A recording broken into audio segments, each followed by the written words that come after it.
जय श्री राम। हमारे साथ है, हमारे साथ है।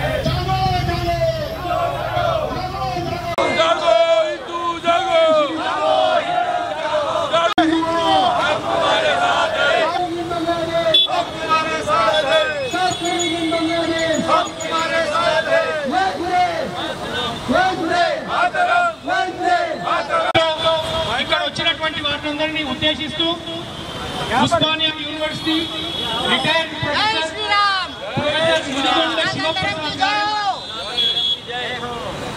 ప్రొఫెసర్ ముదిగొండ శివప్రసాద్ గారు మనందరినీ ఉద్దేశించి ప్రసంగిస్తారు. బంగ్లాదేశ్ లో జరుగుతూ ఉన్నటువంటి దుర్మార్గాలన్నీ మీరు చూస్తూనే ఉన్నారు. आप सब लोग देख रहे हैं बांग्लादेश में क्या हालत है आजकल। బంగ్లాదేశ్ అనే ఒక దేశం 1971వ సంవత్సరంలో ఏర్పడింది. అంతకు ముందు దాన్ని తూర్పు పాకిస్తాన్ అనేవాళ్ళు. ఇది బ్రిటిష్ వాళ్ళ యొక్క కుట్ర. అంటే బ్రిటిష్ వాళ్ళు చేశారు. ఒకటి వెస్ట్ పాకిస్తాన్, రెండు తూర్పు పాకిస్తాన్. ఈ తూర్పు పాకిస్తాన్ వేరే దేశం కాదు, మన బెంగాల్ నే రెండు ముక్కలు చేశారు. West Bengal, east Bengal. West Bengal ఇప్పుడు భారతదేశంలో అంతర్భాగంగా ఉంది. అక్కడ మమతా బెనర్జీ ముఖ్యమంత్రిగా ఉన్నారు. ఈ ఈస్ట్ బెంగాల్ నే షేక్ ముజీబుర్ రెహమాన్ అనే వ్యక్తి 1971వ సంవత్సరంలో స్వతంత్ర పోరాటం సాగించినప్పుడు దీన్ని బంగ్లాదేశ్ గా అవతరించడం అన్నటువంటి జరిగింది. అట్లా అవతరించడానికి అభ్యంతరం పెట్టినటువంటి వ్యక్తులు టిక్కా ఖాన్ అనే పేరు కలిగినటువంటి వెస్ట్ పాకిస్తాన్ లో ఉన్నటువంటి కమాండర్ ఇన్ చీఫ్ అప్పుడు కొన్ని లక్షల మందిని చంపారు. Massacred.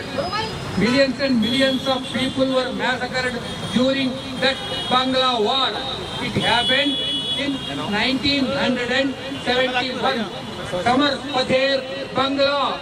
ఆ ఉద్యమం పేరు సమర్ పథేర్ బంగ్లా. ఆ ఉద్యమంలో పాల్గొన్నటువంటి వాలంటీర్స్ పేరు ముక్తి వాహిని. బంగ్లాదేశ్ లో 2 కోట్ల మంది హిందువులు ఉన్నారు. More than 2 crores. అయితే అక్కడ చట్టబద్ధంగా ఎన్నికైనటువంటి ప్రభుత్వం, చట్టబద్ధంగా ఎన్నికైనటువంటి షేక్ హసీనా ప్రభుత్వాన్ని కూల్చివేశారు. No democracy, no democracy, no democracy, no judiciary, no law and order. It is mobocracy. అంటే జమాయతే అనే పేరు కలిగినటువంటి సంస్థ అక్కడ మోబోక్రసీతో రాజ్యాంగాన్ని పక్కన పెట్టి చట్టబద్ధంగా ఎన్నికైనటువంటి ప్రభుత్వాన్ని కూలదోసి అక్కడ ఉన్నటువంటి రవీంద్రనాథ్ ఠాగూర్ విగ్రహాన్ని పగలగొట్టారు. హిందూ కల్చరల్ సెంటర్ కి నిప్పంటించారు. ఇస్కాన్ టెంపుల్ ని నాశనం చేశారు. కాళీమాత టెంపుల్ ని తగలబెట్టారు. గురుద్వారాలు నేలమట్టమైనాయి. హిందూ మైనారిటీలు 2 కోట్ల మంది మీద అత్యాచారాలు జరుగుతున్నాయి.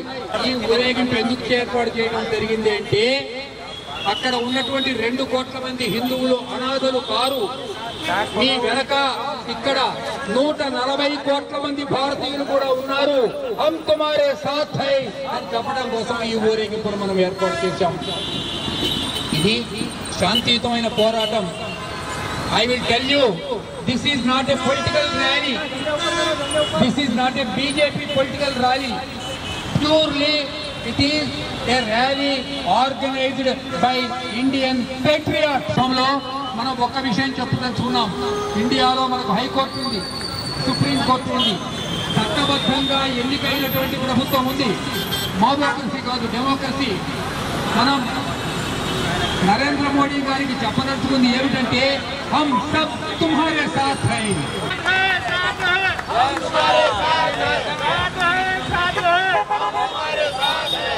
నరేంద్ర మోడీజీ, మీరు ధైర్యంగా ఏ నిర్ణయం తీసుకున్నా సరే, what ever decision you want to take, we are with you. Not only Hyderabad people, the entire India, 140 crore people of Indians are with you. It is your duty. It is your duty as well as your right to protect Bangla Hindus. బంగ్లాదేశంలో ఉన్నటువంటి 2 కోట్ల మంది హిందువులను రక్షించవలసినటువంటి కనీస బాధ్యత बांग्लादेश के हिंदू हम तुम्हारे साथ हैं, बांग्लादेश के हिंदू हम तुम्हारे साथ। कैक्सिज्म नहीं, कोई डिवीजन नहीं, सभी हिंदुओं से प्रार्थना करते हैं कि सपोर्ट करो। We are all Indians. We support Indians.